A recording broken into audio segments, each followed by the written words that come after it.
dear students, welcome for the lecture series on tourism. In our last sessions, we discussed about the environmental impacts of tourism.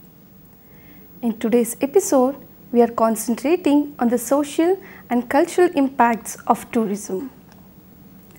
Society and culture refers to our way of life, how we survive, how we relate to others, our customs and our character.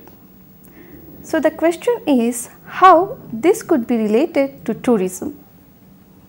Society and culture greatly influence how we behave, what we feel comfortable with, how we like to be treated, how we treat others, and what we respect and value. Societies and cultures are all different, and this makes travel stimulating, the opportunity to see how other people live their lives and relate to their environment. Often, a community will embrace tourism without realizing the impact it can place on the community's culture and society. The social and cultural impacts of tourism can result in changes to patterns of behavior, lifestyle, and the quality of life of the local people. Tourism, like all business ventures, can have an impact on communities and may be positive or negative and sometimes both. The areas tourism can significantly affect a community and its inhabitants include quality of life, employment and business opportunities, facilities and amenities, infrastructure development like hotels and resorts, and population growth.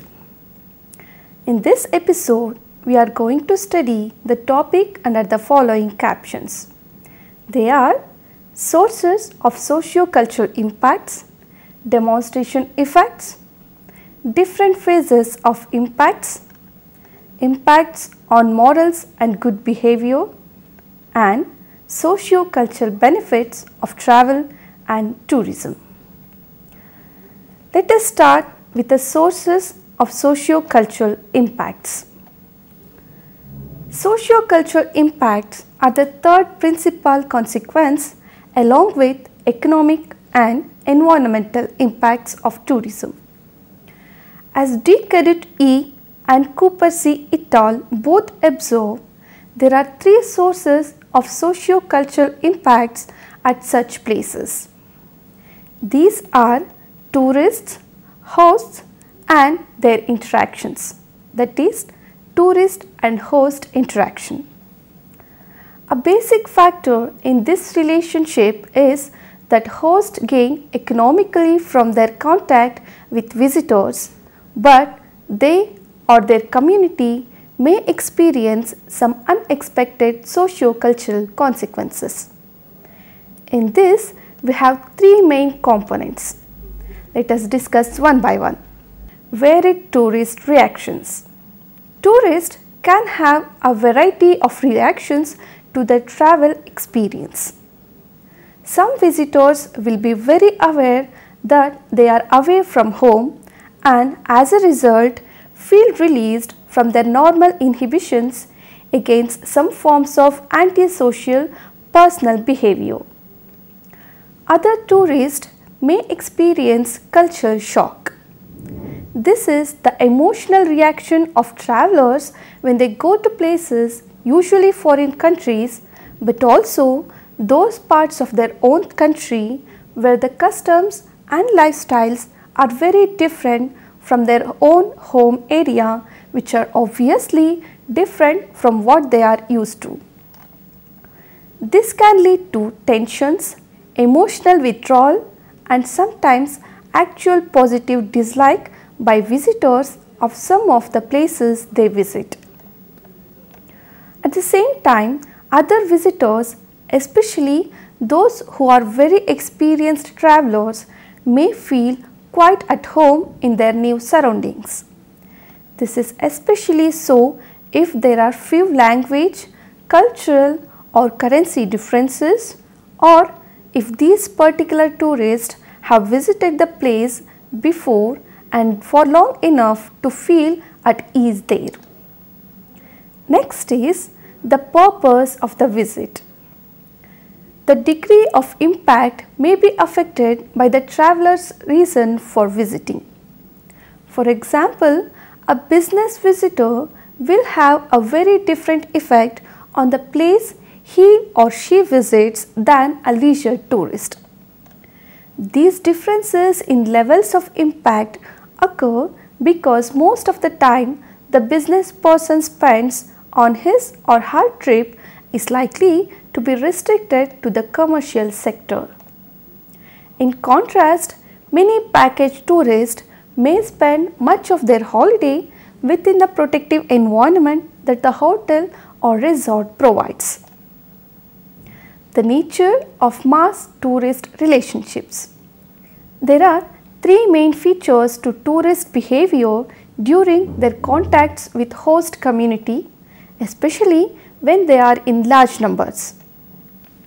Their contacts are predominantly brief and spontaneous, asymmetrical, and often occur during a short but high density tourist season. The majority of these host or visitor contacts is commercial and have nil or very little prior planning.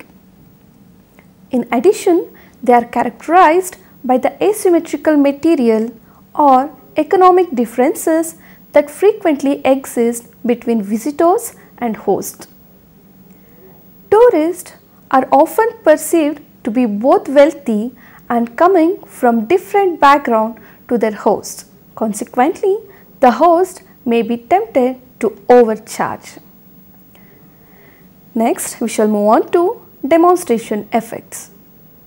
These are the effects of those situations where someone sees another person doing a particular thing and as a result want to do or have the same things themselves.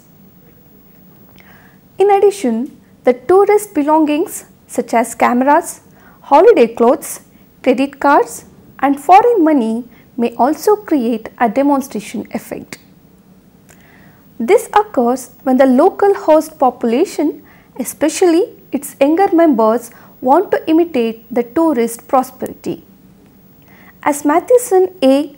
and Walt G. observe, young members of the host cultures are particularly susceptible to such demonstration effects.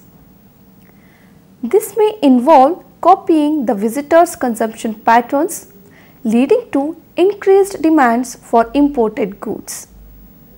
Alternatively, it may involve imitating the tourist behavior, sometimes to the distress of the local older generation. In areas where the tourists are obviously more affluent than the local population, seen by their expenditure, the way they dress, and places they visit, some hatred towards these tourists may occur. This is particularly true where visitors may have access to facilities that are beyond the financial reach of local residents. In destinations where tourism has been developed to promote traditional culture, tourism has often had the effect of modifying or even destroying the moral and or cultural characteristics of a society. This may occur where young people from these cultures seeks to copy or obtain items the more affluent visitors possess.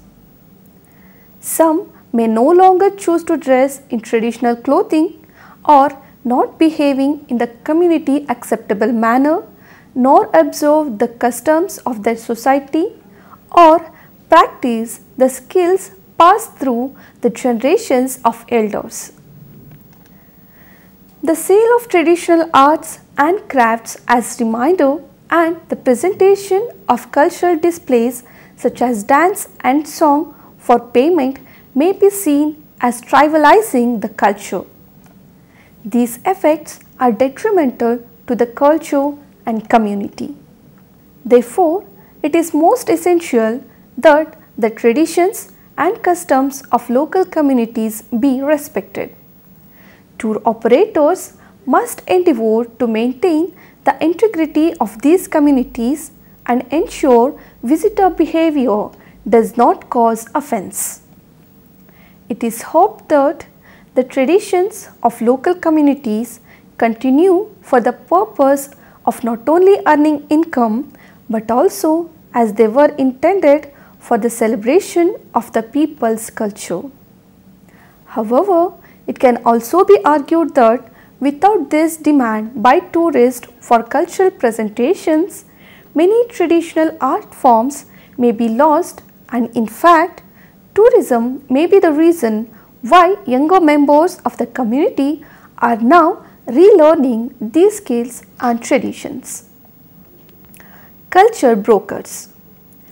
Culture brokers are those people whose daily work provides a protective barrier between the tourist and the local community. They explain the local host society or community to the tourist and try to assist the visitors to understand its custom and ways. People working as waiters, stewards, receptionists, guides, couriers, and as members of aircraft cabin crews usually fill a culture broker role.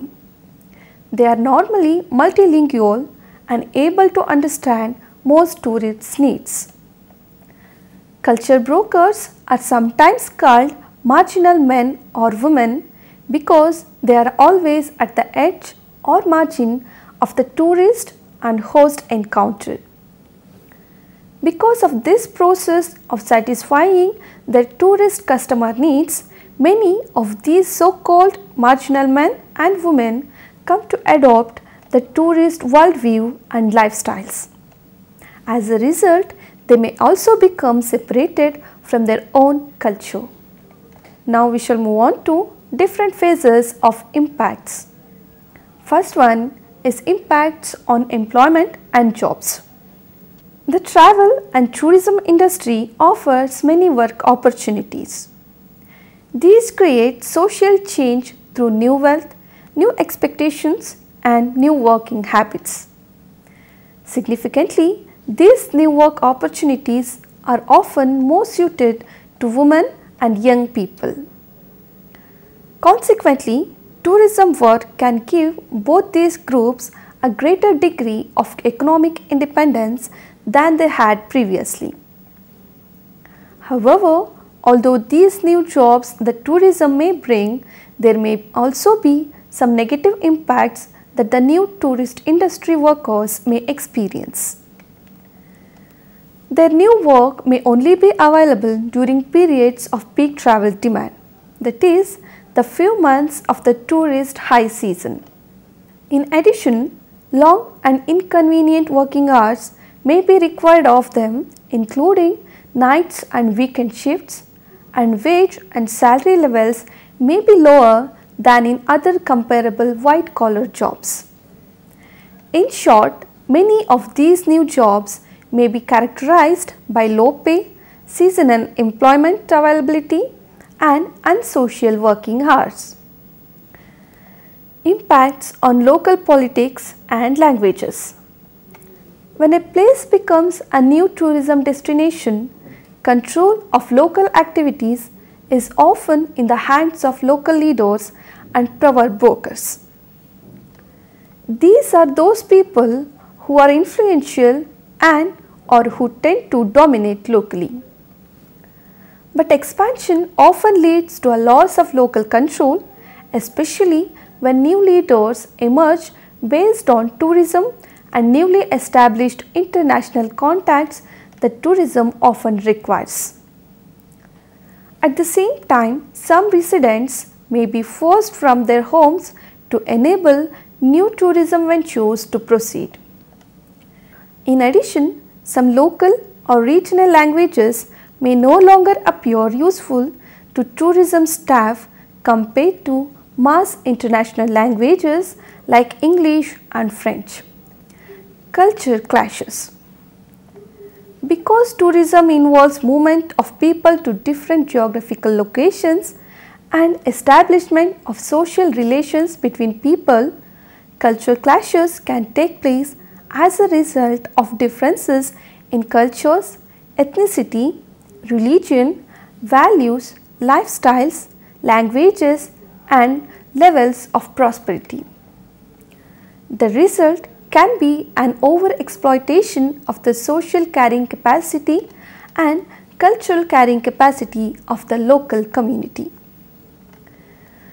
The attitude of local residents towards tourism development may unfold through the stages of euphoria, where tourists are very welcome through laziness, irritation, and potentially antagonism when anti-tourist attitudes begin growing among local people.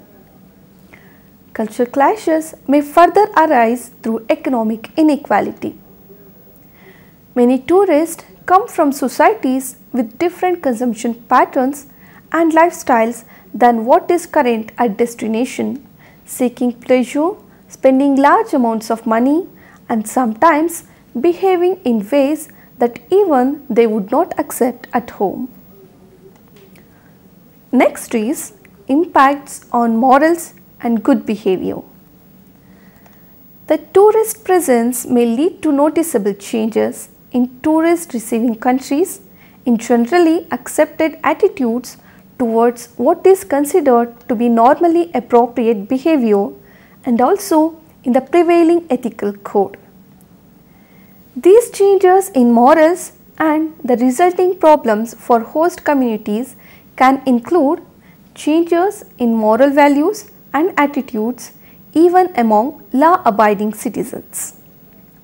Femininity tourism may become a common feature and it may be encouraged by tourist involvement to appear where it has not been common before, along with a seedy environment which is often associated with it. Sexually transmitted diseases such as HIV/AIDS and other serious forms of venereal disease may become prevalent. Syphilis and gonorrhea may reappear, either being spread by local people to tourists or received by them from visitors. Gambling may become prevalent. This may be objected to morally, but it is a large source of income for some tourist resorts. At the same time, criminal gangs may begin operating there, attracted by the apparently easy money which is routinely associated with gambling. Drugs may become a problem, with some tourists being tempted by local suppliers to try them and some local people becoming suppliers and or producers of these narcotics. Alcoholism may reach troublesome levels either among tourists or among the local inhabitants whose increased drinking is the result of traveler-induced demonstration effects. At the same time, local people may also be heavy drinkers, this time having a potentially negative demonstration effect on any visitors to their country. Crime, begging, and noisy and aggressive behavior may all seem to increase following the arrival of significant numbers of visitors. Local criminals may prey on tourists, some of whom may also engage in little crime. Indeed, all these impacts are frequently the subject of local control. Coming to Doxey's index. Doxey GV, based on his research on the Caribbean islands of Barbados and in the Niagara Falls area of Canada, has plotted the changing reactions over time of both residents and local business community alike to the presence of tourists. According to him, there are usually 5 stages in these changing attitudes. These vary in duration from destination to destination depending on how long they have been receiving visitors. He described these 5 stages in his IRIDEX or irritation index as follows. First one is euphoria. Visitors are welcome, there are opportunities for local people and new money flows in, but there is little planning. Second one is apathy. Visitors are taken for granted, they become targets for profit making and contacts become more formal. Third one is annoyance. Saturation is approached with too many people visiting the destination for it to remain enjoyable, especially in the peak season. This causes the local residents to begin to have doubts about tourism. Planners try to resolve this problem by increasing infrastructure rather than by limiting growth. Fourth one is antagonism. Open irritation appears, yet planning is remedial. Promotion is increased to offset the deteriorating reputation of the destination. Tourists are now being and are probably feeling cheated, yet are also being blamed for increased crime and taxes and for all sorts of everyday problems. Fifth one is acceptance. The place has changed permanently. Change is now accepted by residents. They have forgotten what the area was like before the first tourist arrived. The last section in this episode is socio-cultural benefits of travel and tourism. Despite all these problems, there are some benefits. These are social, the increased knowledge of the host culture by visitors and awareness of its history, festivals, music, arts, cooking styles, religion and language. This can lead to renewed culture pride among the host community, improved reputation and visibility of the host community to outsiders, and increased social contacts produced by the arrivals of outsiders, which can introduce new ideas and values into the host community. To the host culture, which survives because of the tourist interest in seeing traditional entertainments, arts, crafts and music performances, and the enriching role of visitors, which frequently leads to the provision of facilities, amenities and services which would not otherwise be available to the host community, may encourage the teaching of the local language to foreigners, often boosts heritage protection, especially of the ancient buildings, leading to increased appreciation of their architectural value and improvement in their interpretation and management, and can encourage cultural interchange and international understanding. Tourism and socio-cultural conservation. Tourism can contribute to positive developments, not just negative impacts. It has the potential to promote social development through employment creation, income redistribution and poverty alleviation. Other potential positive impacts of tourism include tourism as a force for peace. Traveling brings people into contact with each other, and as tourism has an educational element, it can foster understanding between peoples and cultures and provide culture exchange between hosts and guests. Because of this, the chances increase for people to develop mutual sympathy and understanding and to reduce their prejudice. Next is strengthening communities. Sustainable coastal tourism can add to the vitality of communities in many ways. The jobs created by tourism can act as a very important motivation to reduce immigration from rural areas. Local people can also increase their influence on tourism development as well as improve their job, earning prospects through tourism related professional training, development of business and organizational skills. Next is development of facilities as a benefit to residents. Benefits can include upgraded infrastructure, health and transport improvements, new sport and recreational facilities, restaurants and public spaces, as well as an influx of better quality commodities and food. Next is revaluation of culture and traditions. Sustainable tourism has the potential to improve the preservation and transmission of cultural and historical traditions, often contributing to the conservation and sustainable management of natural resources. The protection of local heritage are creating a regenerative of native culture, cultural arts and crafts. So students, we can conclude the session. The impact of tourism on local communities can be both positive and negative, whether it comes to economic, social or environmental effects.